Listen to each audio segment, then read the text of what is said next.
Clases de contabilidad 1. Contabilidad básica. Balances y estados de resultados. En muy pero muy simple.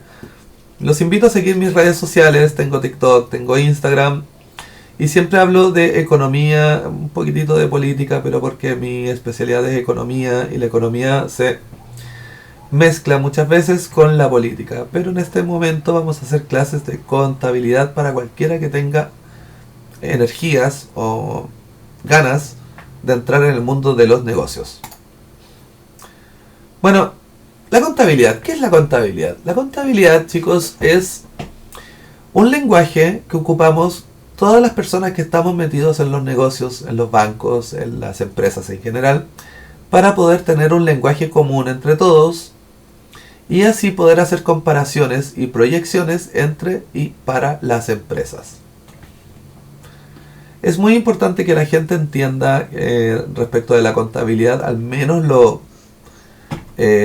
más general, ya que muchas veces hay gente que se mete en negocios pero no entiende esto, son estafados por contadores, son estafados por diferentes personas y no saben alegar porque en realidad no tienen los conocimientos. Bueno, primero tenemos que en Chile nosotros estamos suscritos hace ya 15 años aproximadamente, 16 años, a unas normas internacionales de información financiera, las muy conocidas NIF, que básicamente son pilares que nos permiten hacer comparación de empresas chilenas con empresas de cualquier lugar del mundo que estén suscritos a las NIF. Esto nació en una crisis financiera que hubo muy grande en el 2008-2009 en Estados Unidos, donde países como Chile no tenían acceso muy fuerte al crédito en Chile. Me van a preguntar qué tiene que ver Chile con la crisis en Estados Unidos. Bueno, la crisis en esos años fue muy fuerte en los bancos y golpeó a todos los bancos del mundo. Y a pesar de eso, a pesar de la crisis en Estados Unidos, los bancos allá estaban pasando dinero un poquitito más barato, un poquitito mejor que los bancos de Chile. Entonces, muchas empresas de Chile se fueron a Estados Unidos a invertir, a pedir dinero, y se toparon con la sorpresa de que los balances de Chile no eran comparables, no eran entendibles para Estados Unidos. De ahí nació esta incorporación. Bueno, primero tenemos que es importante entender de que existe una equidad entre intereses opuestos. Existen empresas que tienen diferentes socios y por lo general los socios tienen diferentes porcentajes. Las ganancias o los retiros tienen que ir en directa relación de sus acciones. Parece obvio, pero antes no era así. Después, entidad contable. Los informes financieros se refieren a organizaciones específicas separadas de sus propietarios. La contabilidad no debe incluir operaciones económicas de carácter personal. Mucha gente no entiende esto, pero aunque tú tengas una EIRL, tipo de sociedad que existe en Chile, empresa individual de responsabilidad limitada, que tiene un puro socio, por lo tanto él es el único dueño de esa empresa, no significa que tú y esa empresa sean lo mismo. De hecho, tan así que si alguna vez te van a demandar o algo así, tienen que demandar a la empresa o a ti. No son lo mismo ni legalmente ni tributariamente. Ojo ahí. Empresa en marcha. Bueno, se asume que la entidad continuará operando en el futuro previsible. ¿Por qué se hace eso? Por ejemplo, por temas como el PPM. Las empresas pagan PPM, los socios pagan PPM en realidad, para poder anticipar el pago de impuestos del año siguiente. Si el servicio de impuestos internos en este caso no asumiera que esta empresa va a seguir funcionando, no tienen cómo hacer ese tipo de cálculos. Es más complejo que eso, pero para darles una pincelada. Después, bienes económicos. La contabilidad se centra en los bienes y recursos económicos medibles. Los eventos sin impacto financiero no se registran. Por ejemplo, cuando hay una demanda laboral por un trabajador accidentado y significa una multa enorme, el problema legal, todos los malos ratos, contratación de... todo lo que significa que no es contable, que no es dinero, no se contabiliza y no aparece por ningún lado tributariamente y contablemente hablando. Pero sí, en caso de que hubiera una multa, por ejemplo, esa multa sí se va a ver reflejada. Lo que se trata de decir acá es que De repente pasan cosas horribles o muy buenas en las empresas, pero si no tienen un impacto económico, la verdad es que no afecta a la contabilidad. Moneda común. Bueno, existen empresas importadoras y exportadoras que a veces trabajan con dólares e incluso con euros. Pero al momento de llevar la contabilidad, estos se pasan a peso chileno en el caso de Chile. ¿Por qué? Porque esa es la moneda común y de esta forma tú te tienes que presentar al servicio de impuestos internos. Recordemos que si tú lo haces al dólar, por ejemplo, el dólar varía. Entonces, algo que vale 100 dólares ahora, que es barato quizás, en un año quizás esos mismos 100 dólares pasan a valer otra cifra. Después tenemos periodo de tiempo de ejercicio. La contabilidad se divide en periodos, por lo general es un año, y les voy a explicar de esta manera. Ahora estamos en abril de 2024 y se está presentando el proceso de renta actual. Y se hace con respecto a enero y diciembre de 2023. Se presenta en abril básicamente para darle un periodo de gracia, un periodo de tiempo a los contadores para que puedan preparar su información contable. Después tenemos devengado. Los ingresos y gastos se registran cuando se devengan, independiente de cuando se reciban o paguen. En general esto es muy importante para la contabilidad porque a veces uno vende un producto en una empresa, emites la factura, emites la boleta, pero el dinero el cliente te quedó debiendo por cualquier motivo. Bueno, en ese caso, aunque tú ya emitiste la boleta y no te hayan pagado, la boleta ya quedó registrada, por lo tanto esa acción ya quedó en tu contabilidad y va a pagar los impuestos correspondientes, independiente de que si te hayan pagado o no. Así que ojo ahí. Y el principio de realización y de materialidad habla un poquitito de lo mismo, de que los ingresos se reconocen cuando se completa la venta o se presta el servicio, independientemente de cuándo recibas el dinero. ¿Ya, chicos? Bueno, y en general las NIF hablan de esto, de que permite a una empresa chica, una empresa muy grande, compararse dentro de tu país, y lo maravilloso de ahora es que estas mismas empresas se pueden comparar con cualquier país suscrito a este sistema, sobre todo en Estados Unidos. Son totalmente estados financieros que te permiten comparar, son transparentes, ya que como tienen los mismos principios, no te va a provocar mayores problemas y en general te va a poder permitir entender de forma fidedigna la contabilidad de una empresa en cualquiera de estos países. Es importante, y siempre lo destaco, que las NIF no son obligatorias para todos los países, y al día de hoy existen muchos países que tienen normativas internas. Sin embargo, yo diría que esto va a ir cambiando en el tiempo y que va a existir una forma común de medir las empresas, ya que el mundo está muy globalizado y se requiere un lenguaje común, al menos en los negocios. Los balances. Bueno, muchas veces yo creo que todos han escuchado la palabra balance, pero no entienden un poquitito qué es lo que es. Voy a tomar un poco de agua. Ya. En realidad el balance es en contabilidad se dice así, es una foto del momento de la contabilidad de tu empresa. Se divide en tres masas patrimoniales generales, que es así: activos igual a pasivos más patrimonio. O sea, en otras palabras un poquitito más simples, los activos se refiere a todo lo que tú tienes, todo lo que es tuyo de la empresa. Hablemos de la empresa Perico Los Palotes. Ya, la empresa Perico Los Palotes tiene activos, tiene camiones, tiene dinero en la cuenta. Esto es todo lo que tiene Perico Los Palotes. Eso es igual a todo lo que debe Perico Los Palotes, más todo lo que le debe a los dueños. Más de algunos se habrá sorprendido cómo que le debe a los dueños. Recordemos que hay uno de los principios contables que acabamos de ver, que la contabilidad la empresa no es lo mismo que sus dueños. Por lo tanto, aunque sea una empresa de un puro dueño, esa empresa, para poderse crear, tuvo que tener un aporte de capital, un aporte de patrimonio. Esta empresa Perico Los Palotes le debe ese patrimonio a los dueños y en algún minuto lo va a tener que pagar.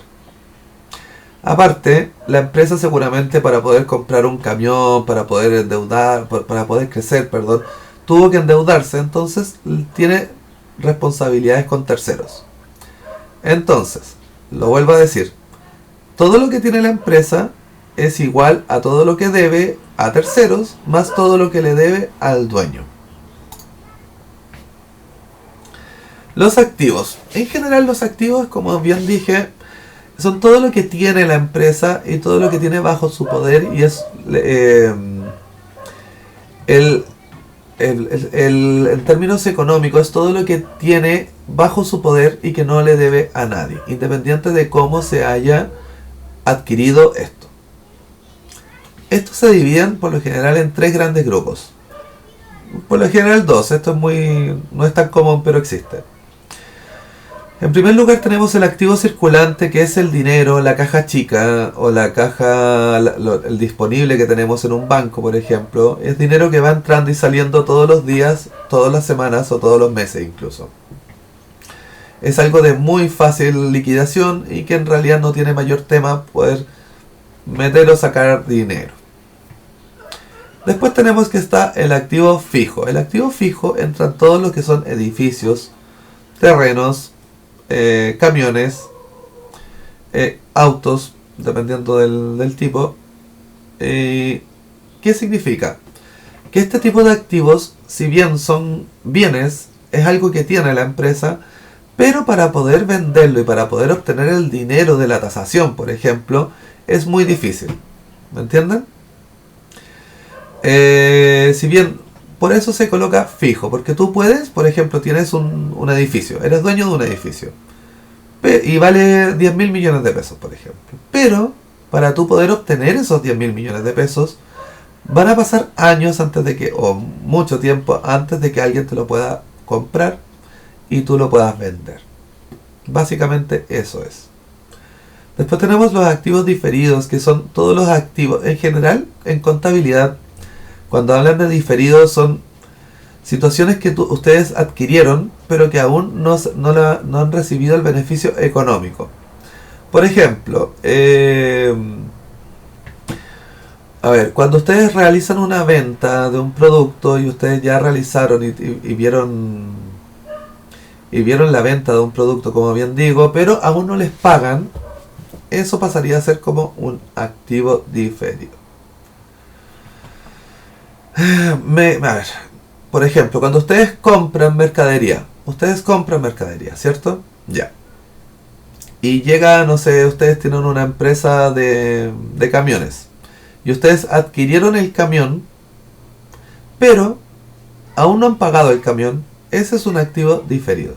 Espero que se haya entendido bien, a veces no es tan fácil de explicar eso. Bueno, después tenemos pasivos, que es básicamente lo mismo. Pasivos corrientes o circulantes son créditos de consumo, deudas que ustedes tienen que pagar en un periodo no mayor al año. Yo creo que todos estamos familiarizados con eso. Después tenemos los pasivos de largo plazo, que de nuevo es un poco más lo mismo. Son deudas que ustedes tienen, pero en el largo plazo, por lo general cuando hablamos entre corto y largo plazo, el límite es un año. O sea, un pasivo de largo plazo es algo que ustedes tienen que pagar en más de un año. Y pasivo diferido, como bien dijimos, es una deuda que ustedes adquirieron, pero que aún no tienen el dinero de esa deuda. Después tenemos patrimonio, utilidades, pérdidas retenidas. El patrimonio, para que ustedes sepan, es todas las obligaciones que tiene la empresa con y para los dueños. Como dice aquí, el patrimonio entonces podría ser todo lo que tiene la empresa menos lo que debe la empresa. Un simple movimiento de la fórmula te permite llegar a ese resultado. ¿Y qué sucede? Muchas veces las empresas tienen utilidades y las retienen en la empresa. ¿Por qué?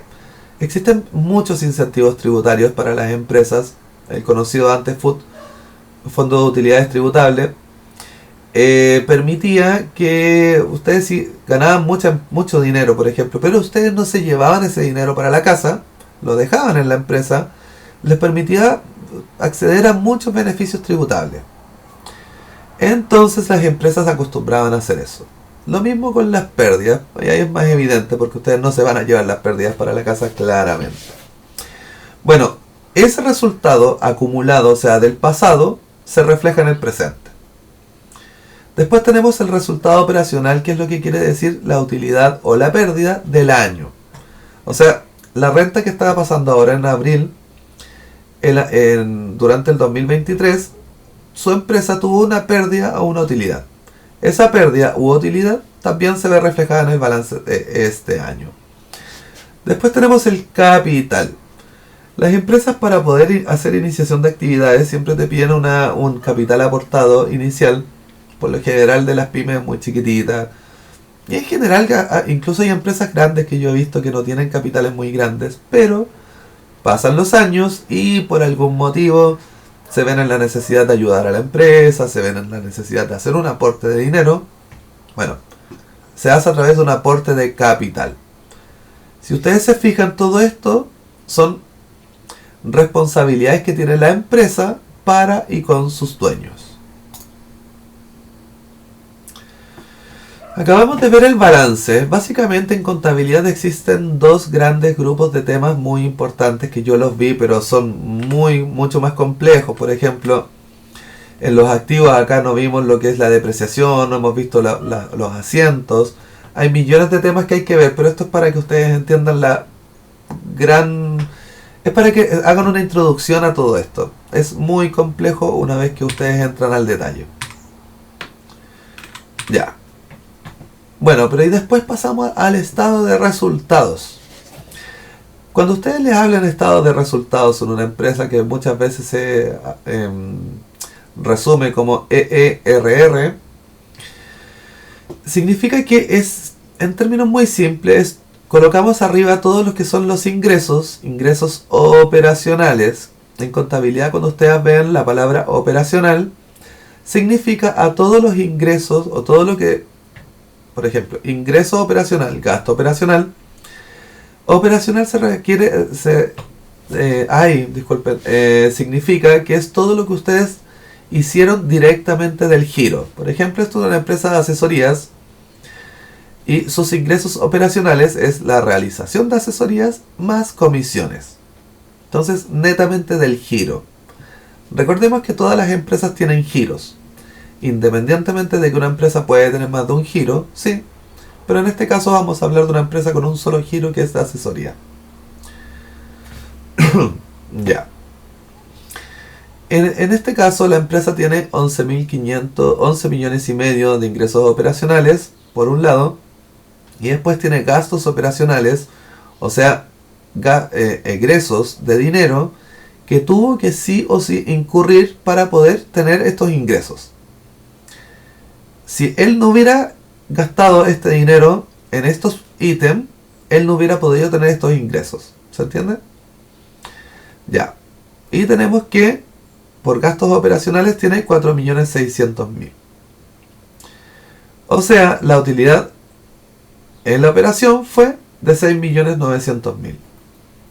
Después tenemos un ingreso sobre la renta, en este caso un ejemplo del 28%, de 1.932.000. Se calcula este 28% con respecto de los 6.900.000 y te da este resultado. Por lo tanto, la utilidad neta del ejercicio o del año fue de 4.968.000. Esto de por sí no es tan útil así, pero sí pasa a considerar una muy importante relevancia en las empresas cuando se compara año a año, ya que te permite hacer proyecciones a futuro y de esta forma tú puedes tomar mejores decisiones. Bueno, y de esta forma terminamos lo que es una introducción, una contabilidad muy pero muy básica, pero relevante para cualquier persona que quiera saber de negocios en Chile y en cualquier país del mundo que esté suscrito a la SNIF, como bien dijimos. Sígueme porque voy a seguir haciendo videos de contabilidad, de economía, de recursos humanos, de marketing, en la medida que mi tiempo me lo permita. Y en la medida que ustedes le den me gusta a este canal. Gracias.